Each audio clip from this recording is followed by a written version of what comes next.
మీకోసం మంచి మాటలు మిత్రమా. మీరు చాలా కష్టాల్లో ఉన్నారా? అసలు ఏం చూసుకుని బ్రతకాలా అనుకుంటున్నారా? ఈ కష్టాలేమిట్రా బాబు అనుకుంటున్నారా?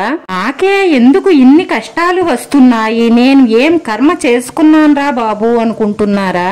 అయితే తప్పకుండా ఈ వీడియో మిస్ అవ్వకుండా చూడండి.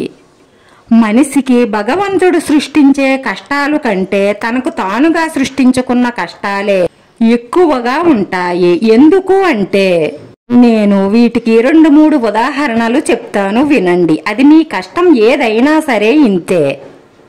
మీకు డబ్బు లేక అప్పులతో ఆర్థిక ఇబ్బందులతో బాధపడుతున్నారా? అయితే నా దగ్గర డబ్బు లేదు, ఈ అప్పులన్నీ ఎలా తీర్చాలి అని ఆలోచించడం మానేయండి. ఎందుకంటే అలా ఆలోచిస్తూ మనసు పాడు చేసుకోవడం వల్ల అప్పులు బాధలు ఇంకా పెరిగిపోతాయి తప్ప ఏమీ తరగవు. అలా ఆలోచించడం మానేసి ఈ అప్పు తీర్చడానికి నేను 4 రకాలుగా ఎలా సంపాదించుకోవాలా అని ఆలోచించండి. మీకు తప్పకుండా మీ అప్పులు తీరే మార్గం, మంచి ఆలోచన మీ బుర్రకి తడుతుంది. కొంతమంది అయితే ఇలా బాధపడుతూ ఉంటారు. ఏమని అంటే ఎవరైనా సరదాగా సినిమాకో షికారుకో వెళ్తుంటే చూసి నాకు ఆ హ్యాపీనెస్ లేదే అని బాధపడుతూ ఉంటారు. వాళ్ళు ఆ సినిమాకి వెళ్లే ఆ కాసేపే అలా ఉంటారు. అక్కడ ఏయో ఒక చిన్న మనస్పర్ధల వల్ల మళ్ళీ ఇంటికి వచ్చిన తరువాత వాళ్ళు గొడవ పడతారు. ప్రతి వాళ్లకు ఉన్నదే. కానీ చాలా మంది చేసే తప్పు ఏంటి అంటే ఎదుటి వాళ్ళను చూసి వాళ్ళు ఎంతో సంతోషంగా ఉన్నారు, వాళ్ళ భార్య ఎంతో తెల్లగా అందంగా ఉంది, వాళ్ళు ఎంతో హ్యాపీగా ఉన్నారు, నేనే హ్యాపీగా లేను అని బాధపడుతూ ఉంటారు. తెల్లగా ఉన్నంతరాన అందంగా ఉన్నట్లు కాదు, అలాగే వాళ్ళు ఎంతో హ్యాపీగా ఉన్నారని కూడా కాదు. ఈ కలికాలంలో బాధలు సమస్యలు లేని మనిషంటూ ఎవ్వరూ లేరు. మనం సంతోషంగా ఆనందంగా ఉండాలి, మన చుట్టూ ఉన్న వాళ్ళని అలా ఉంచాలి అనుకుంటే మనకి ఇప్పటి వరకు జరిగిపోయిన దాని గురించి మర్చిపోవాలి. జరిగిందేది మన చేతుల్లో లేనిది, అది మనం మార్చలేనిది కూడా.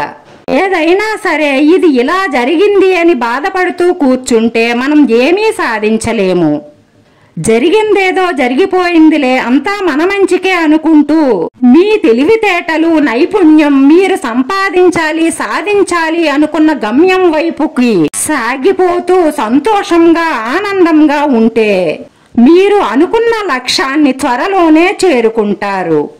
ఎదుటి వారితో పోల్చుకొని మనల్ని మనం తక్కువ చేసుకోవడం మానేసిన రోజునే మనం ఎంతో సంతోషంగా ఆనందంగా ఉండగలుగుతాము.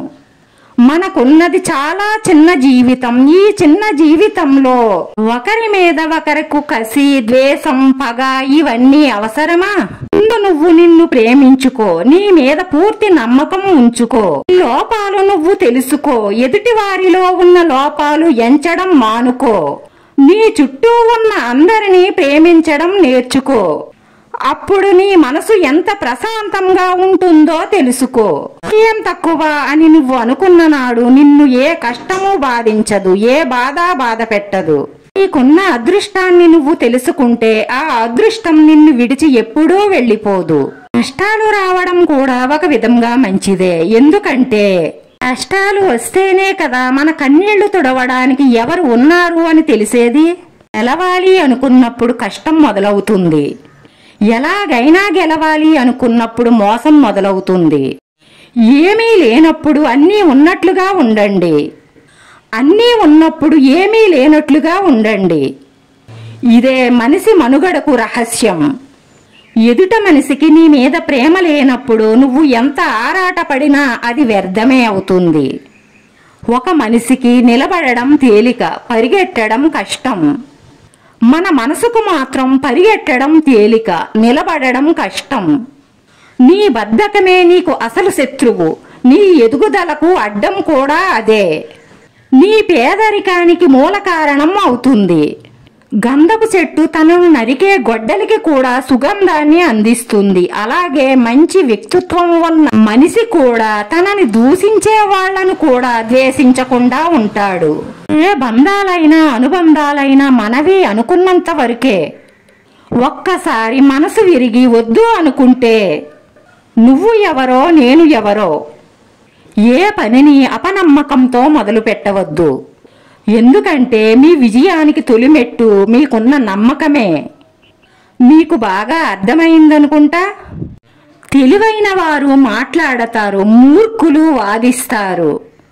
ఎదుటివాడికి నీ మీద నేరుగా గెలిచే ధైర్యం లేనప్పుడే నీ వ్యక్తిత్వాన్ని తప్పుపడతాడు.